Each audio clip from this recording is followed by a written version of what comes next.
Welcome to Fact TV, the channel that only shares real horror stories, true encounters that blur the line between the living and the dead.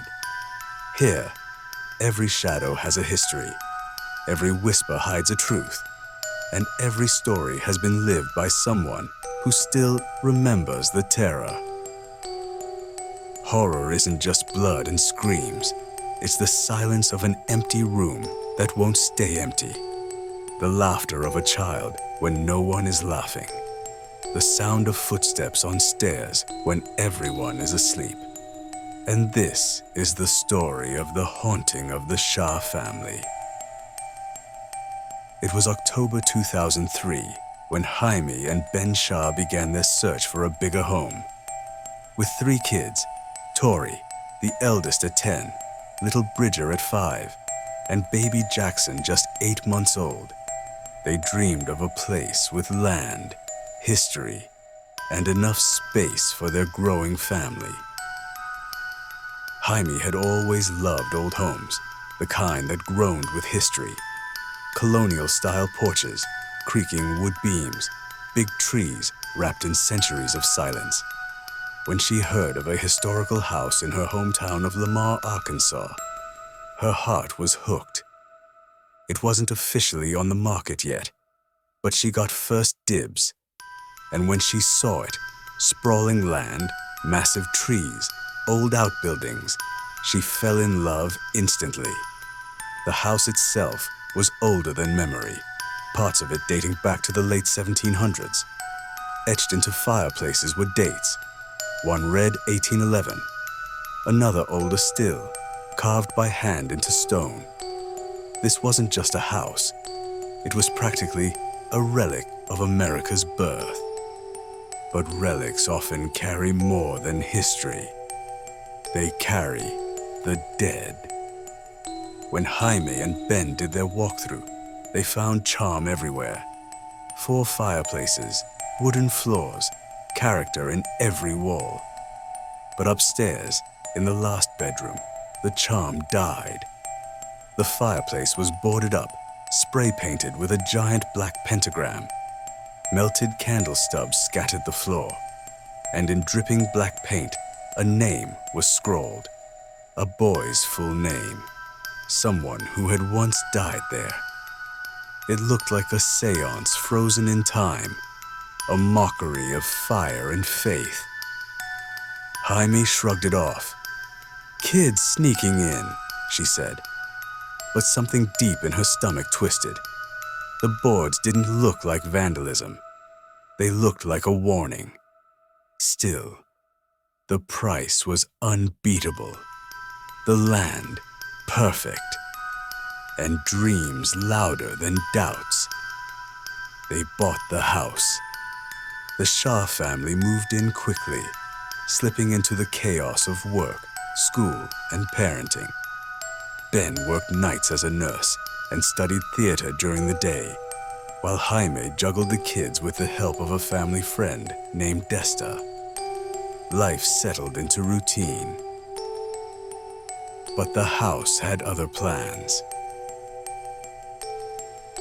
During a yard sale not long after moving in, an older woman wandered the porch, running her hand along the wood as if it were a living thing. She looked at Jaime with wide eyes and whispered, "There are a lot of spirits in this house.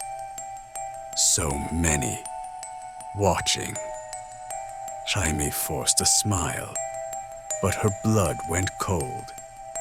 Behind the house, only 100 yards away, lay a Confederate cemetery. Rows of eroded stones, silent soldiers buried under moss and weeds. Jaime once pressed charcoal against a headstone to catch the letters, names of the forgotten.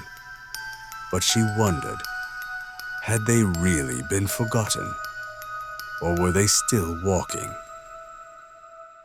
Soon, the haunting began. Ben, trying to nap after long night shifts, awoke to the sound of baby Jackson crying over the monitor. Frustrated, he wondered why Desta wasn't soothing him. But when Ben dragged himself upstairs, the crib was empty. Jackson wasn't even home. The baby monitor had carried the cries of a child that wasn't there.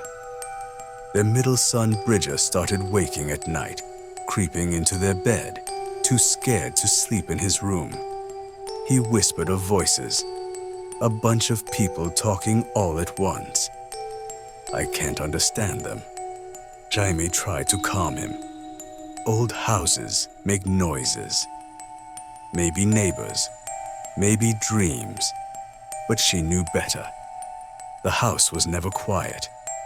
At night, there were knocks on the walls, not creaks, not shifts.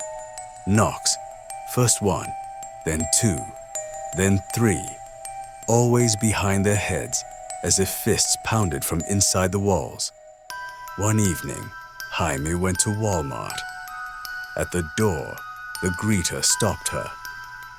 Do you live in the old house in Lamar? Yes, Jaime answered. The woman's face tightened. My family lived there when I was a child. That house is haunted. She told Jaime the legend. In the 1800s, a boy had fallen to his death from the second-story window, the very window that now belonged to Bridger's room. The greeter gave Jaime her number to talk more, but Jaime lost it. Some doors, once closed, are not easily reopened. The haunting grew bolder. Footsteps on the stairs when everyone was asleep. A rubber ball bouncing down the steps with no one upstairs. Shadows in doorways. Voices that stopped when you leaned closer. Bridger's toys lit up on their own.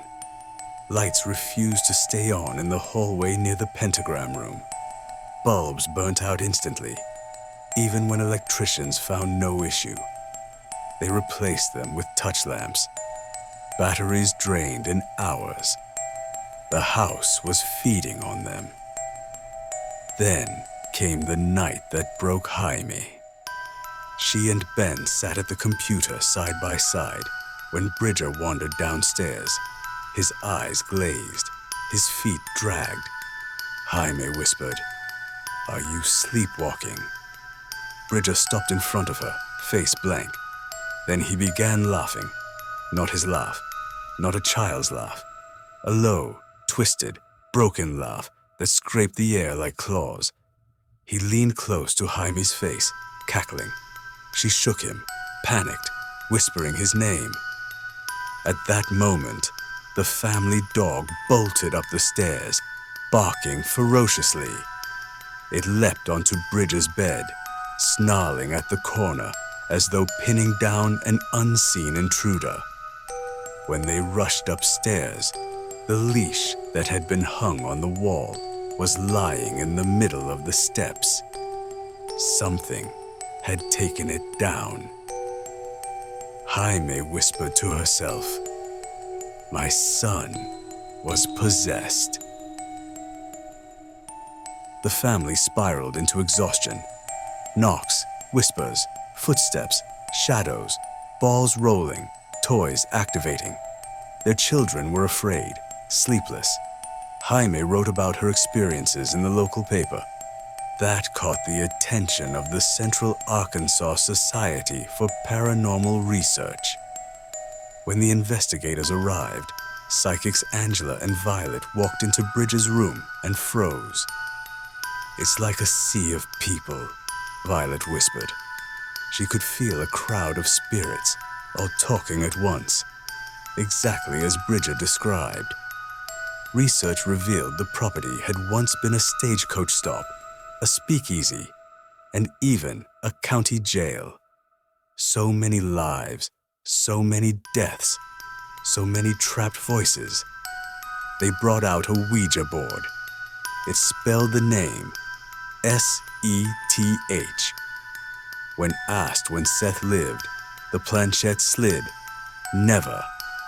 And when asked if he could be seen, the board moved in a figure 8, then pointed to the camera. The team reviewed the footage.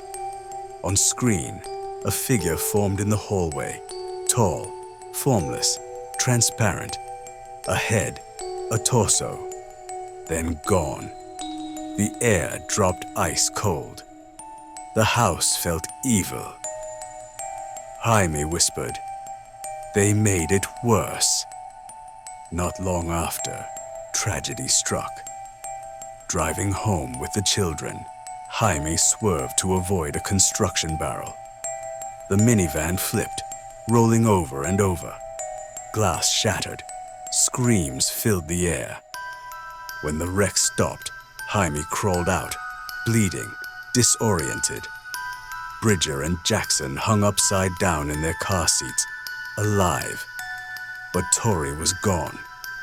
A stranger ran toward Jaime, screaming, "She's under the van!" Tori had been thrown from the vehicle, pinned beneath the wreckage. By some miracle, the wet, soft ground had spared her life. Her back was broken, but she survived.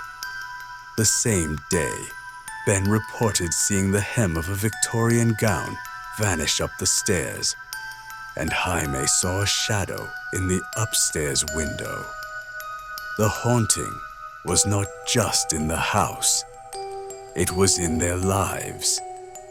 After Tori recovered, the paranormal group returned to cleanse the house. Sage burned, prayers whispered. For a while, the activity dimmed, but only dimmed. The final straw came on an ordinary evening. The family sat in the kitchen, listening to a burned CD. Suddenly, the stereo skipped to track 99, though no such track existed. Over and over, the speakers screamed, "You need to help. You need to help. You need to help." The family ran. They packed what they could and never returned. Years later, Jaime shared her story. Some homes are not sanctuaries.